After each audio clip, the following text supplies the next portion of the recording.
I learned this, I was in my 20th anniversary in Dubrovnik, and I went across the bridge, pouring down rain, and I didn't have an umbrella.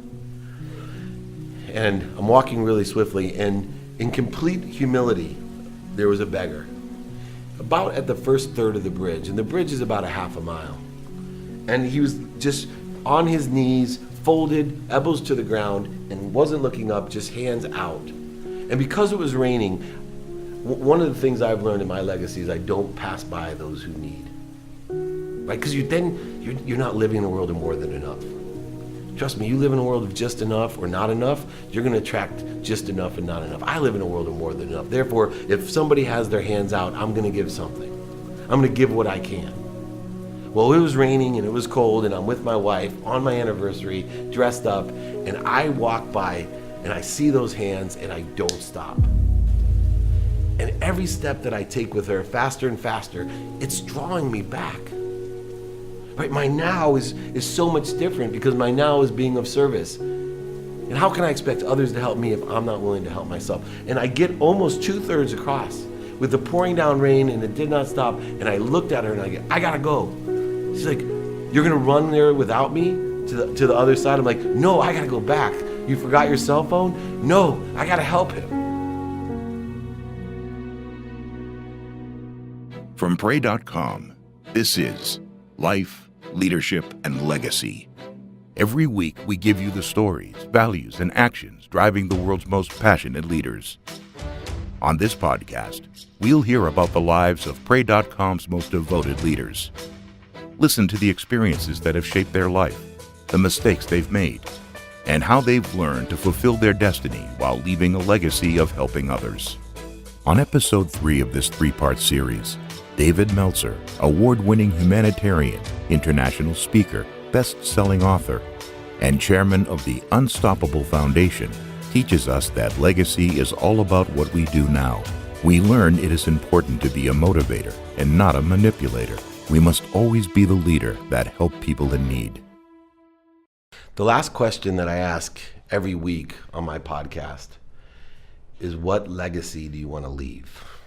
And it's amazing because I have Ray Lewis and Daly and Danica Patrick and the president of Starbucks, and I never can guess what the legacy is going to be. Sometimes the legacies that we talk about involve our children. What I think is most important about legacy is to understand the theory of relativity and oneness, because what I find the answers that vary from all the people I ask about their legacy is they get caught into some sort of realm of relativity. When we understand that we're all connected, that we're all relative to one, some people are more relative to us than others. I have an intimate relationship with my wife, which makes her one of the most relative people in my life. And the legacy that I want to live and provide in that one relative relationship, there is a legacy that I want to provide, and I have to bifurcate all the different legacies that I want to leave. Now, how's a legacy created, though? That's where John Daly gave me the most interesting answer, because he says, legacy is BS. It's what I do now. What's the purpose of time? Now. Now is the purpose of time. Through the multidimensional reality that we live in our own time, in our mind, compared to the pragmatic man-made construct of time, what we do now is our legacy. And how is it relative to all the different people, all the way out to some of the people that I see on TV or the internet that aren't living in the pursuit of their potential, that maybe have mental illness or some sort of ego-based issues that are uncontrollable. I used to watch things that I would see on the internet and say, how am I one with that?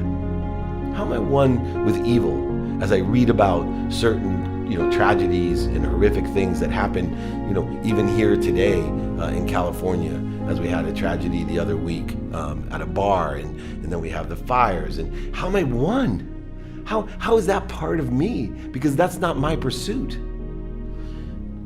It is my legacy.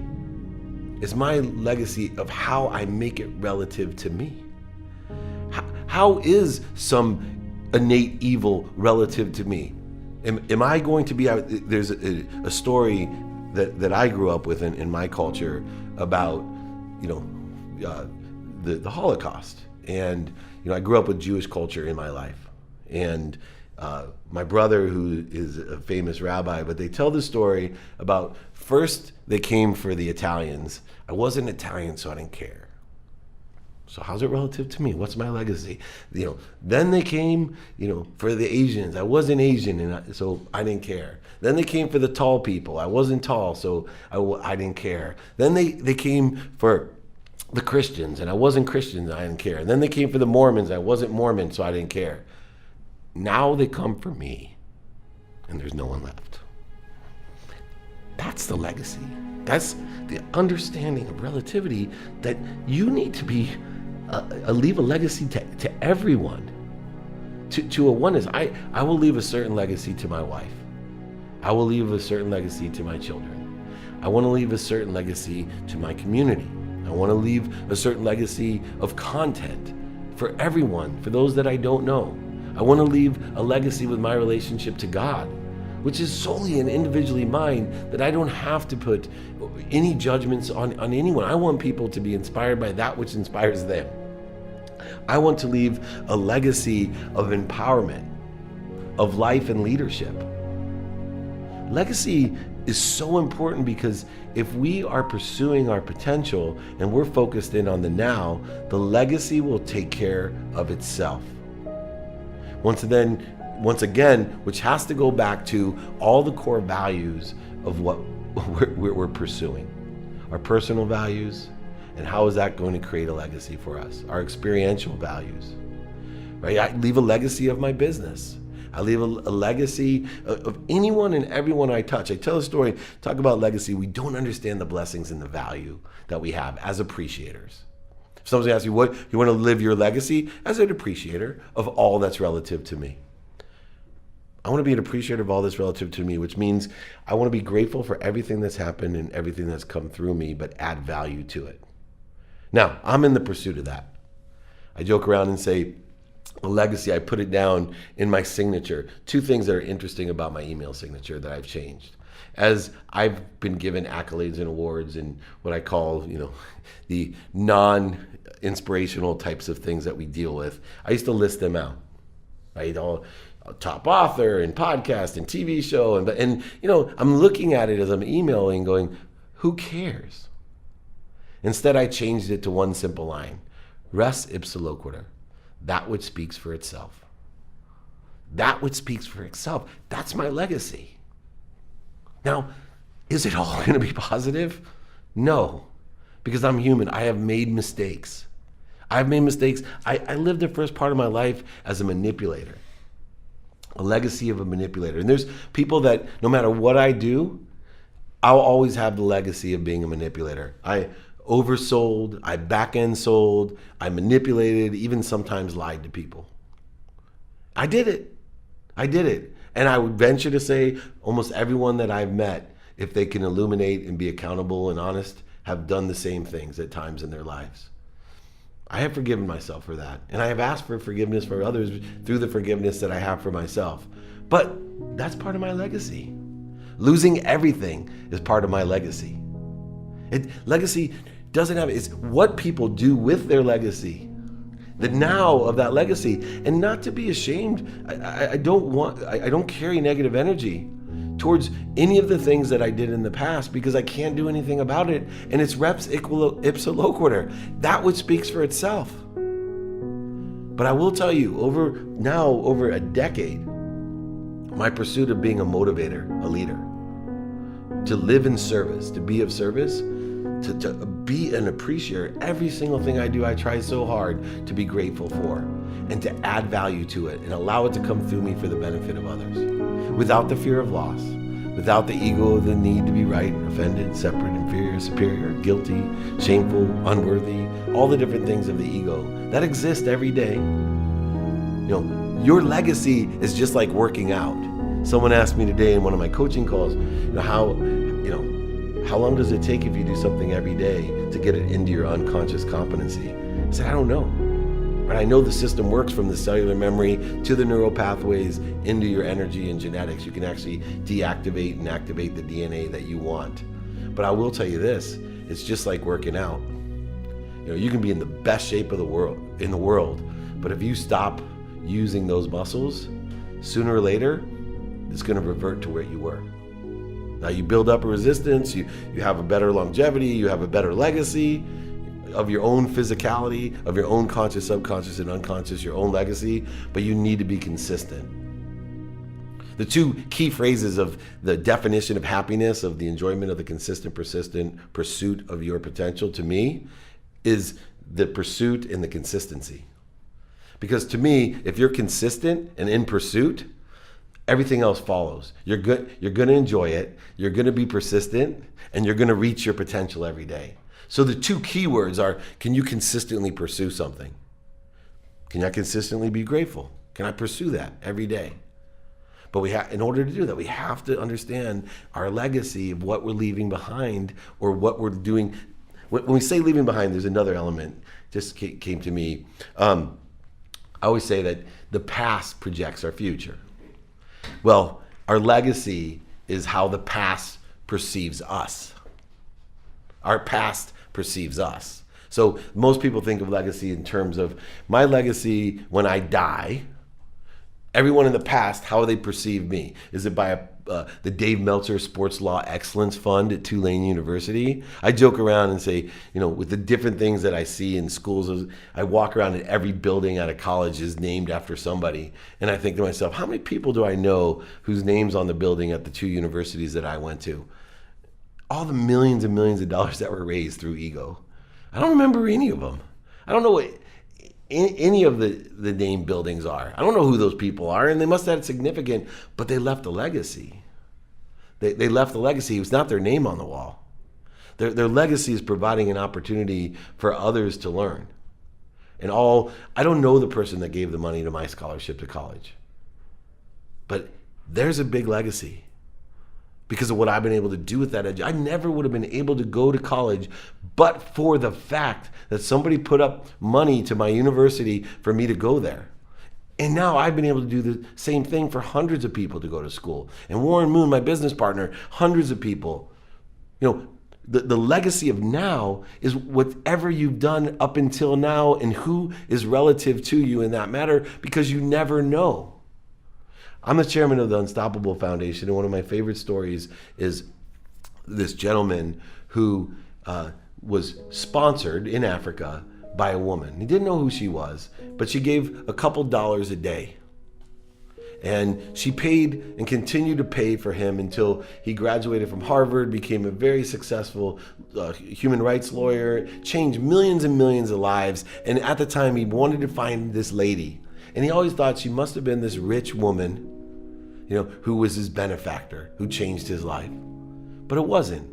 It was a teacher like my mom, living in a one-bedroom apartment, who gave enough money every single day for him to affect millions. What's her legacy?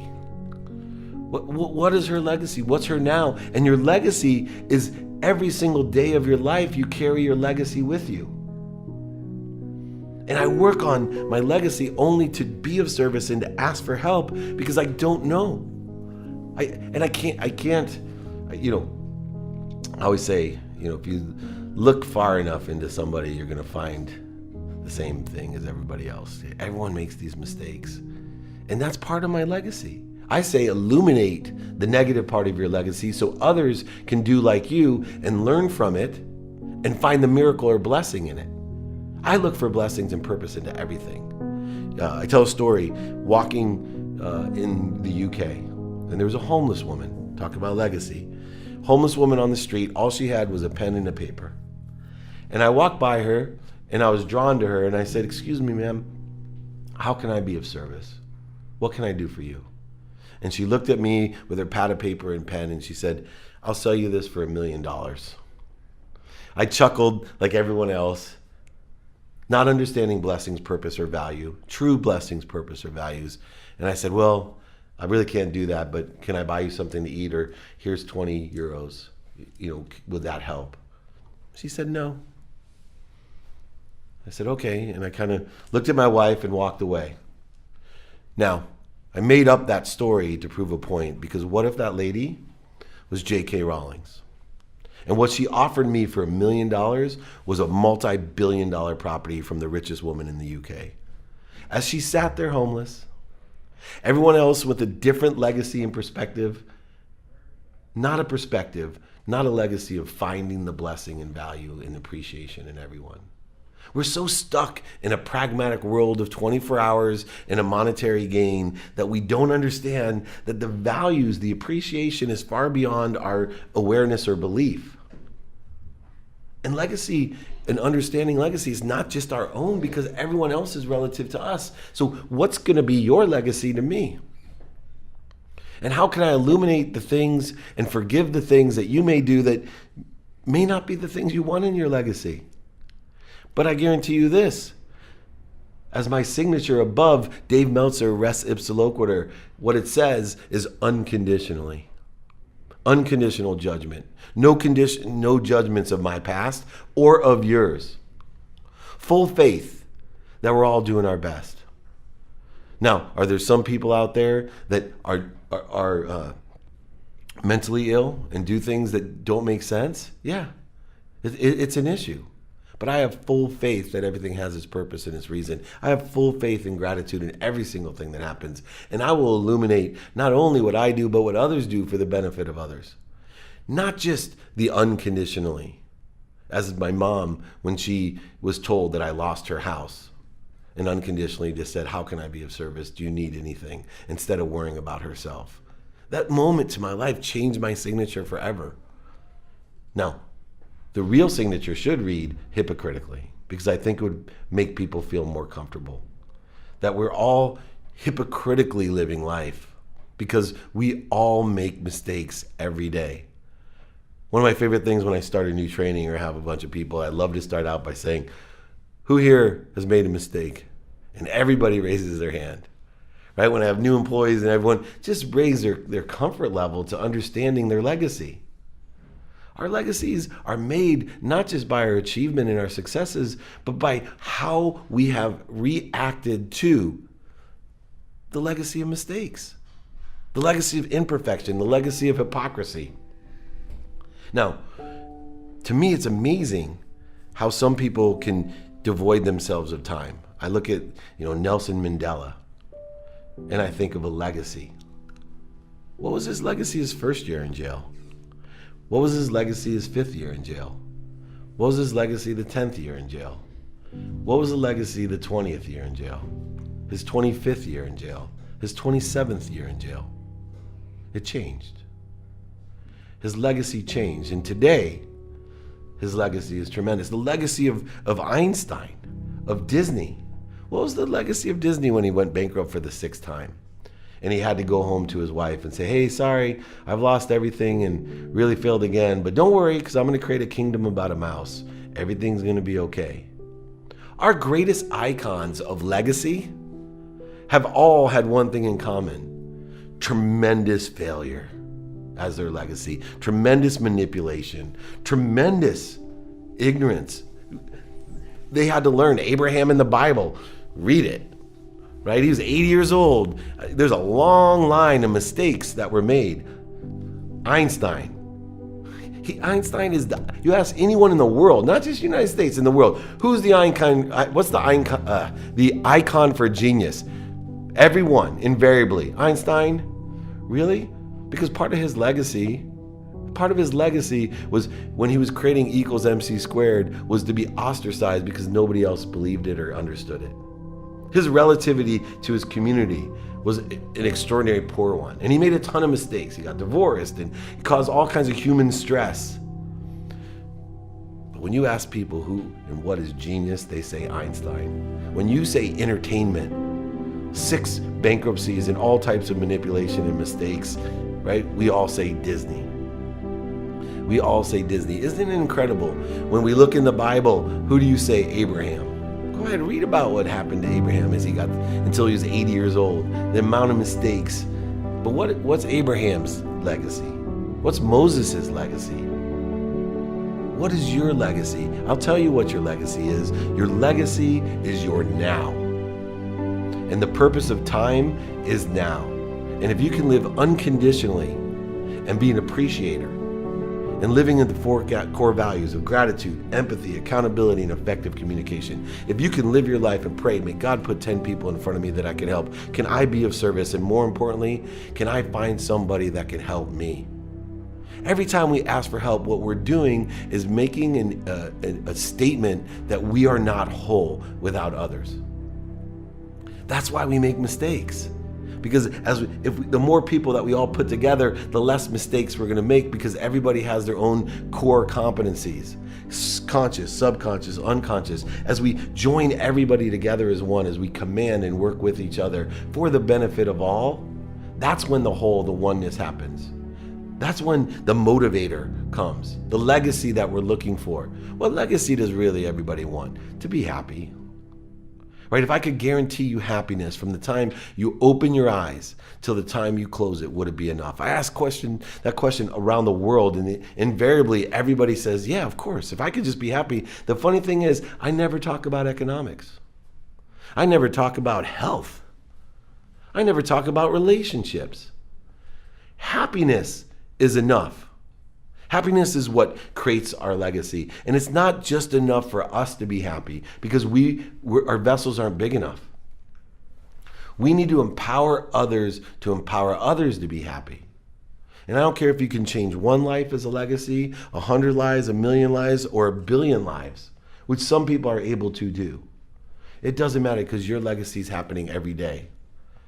I learned this, I was in my 20th anniversary in Dubrovnik, and I went across the bridge, pouring down rain, and I didn't have an umbrella. And I'm walking really swiftly, and in complete humility, there was a beggar, about at the first third of the bridge, and the bridge is about a half a mile. And he was just on his knees, folded, elbows to the ground, and wasn't looking up, just hands out. And because it was raining, one of the things I've learned in my legacy is I don't pass by those who need. Right? Because you're not living in a world of more than enough. Trust me, you live in a world of just enough or not enough, you're going to attract just enough and not enough. I live in a world of more than enough. Therefore, if somebody has their hands out, I'm going to give something. I'm going to give what I can. Well, it was raining and it was cold, and I'm with my wife on my anniversary, dressed up, and I walk by and I see those hands, and I don't stop. And every step that I take with her, faster and faster, it's drawing me back. Right? My now is so much different, because my now is being of service. And how can I expect others to help me if I'm not willing to help myself? And I get almost 2/3 across with the pouring down rain, and it did not stop. And I looked at her and I gotta go. She's like, you're gonna run there without me to the other side? I'm like, no, I gotta go back. You forgot your cell phone? No, I gotta help him. I get choked up because I ran back. I got there, I took all the money in my pocket, still to this day, I don't know how many euros it was, and I put it into his hands. I saw him look up. He looked at the money and look up. Besides the rain, I could see tears. Tears of happiness.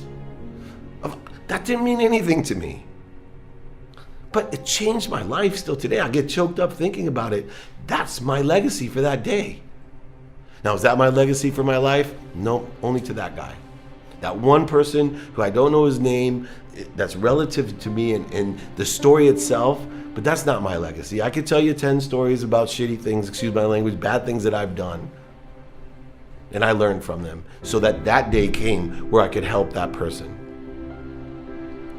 When you want to really worry about legacy, you want to think about legacy, all you have to think about is now.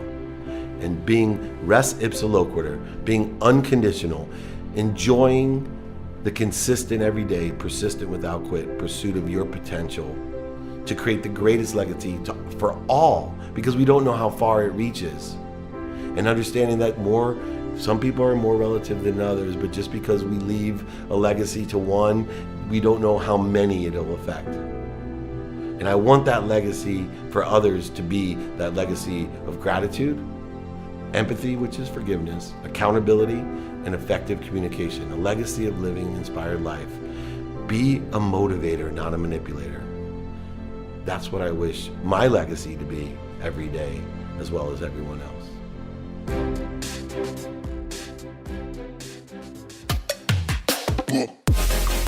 The Life, Leadership, and Legacy podcast series is brought to you by pray.com, the #1 app for daily prayer, prayer requests, and praise reports. Download the app at pray.com/podcast and discover the best way to pray daily with your community. If you enjoy this series, please subscribe, rate, and leave a review of your favorite episode in iTunes. Thanks again for listening. Did you know you can get on our show by calling us at 323-521-9791? If this episode impacts your day, we want to know. Call 323-521-9791 and leave us a voicemail with your testimony so we can share it with our guests and listeners around the world.